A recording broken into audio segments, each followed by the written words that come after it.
Барлығыңызға сәлем достар, менің каналыма қош келдіңіздер. Бұл видеода мен ағылшын тіліндегі сөз және сач сөздерінің айырмашылығы туралы айтатын боламын. Видеоны міндетті түрде соңына дейін қараңыз. Бұл екі сөз екеуі де сондай және өте деген мағыналарды білдіреді.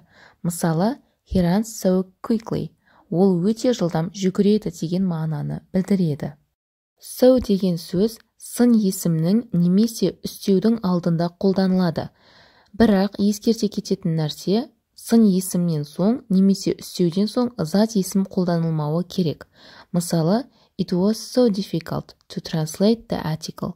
Мақаланы аудару өте қиын болды деген мағынаны білдіреді. Ал енді so сөзінің үстеумен бірге келген жағдайына мысал келтіріп өтейін.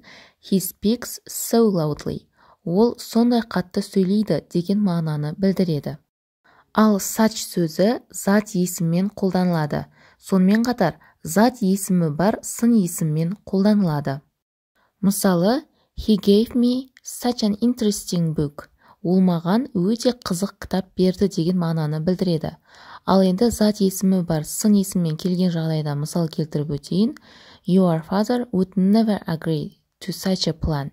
Сенің әкең сондай жоспарға ешқашан келіспейді деген мағынаны білдіреді.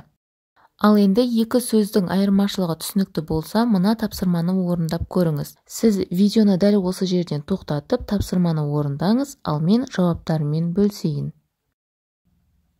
Міне достар, бүгінге видео сабақ аяқталды. Сіздерге бүгінгі тақырып түсінікті болды деп ойлаймын.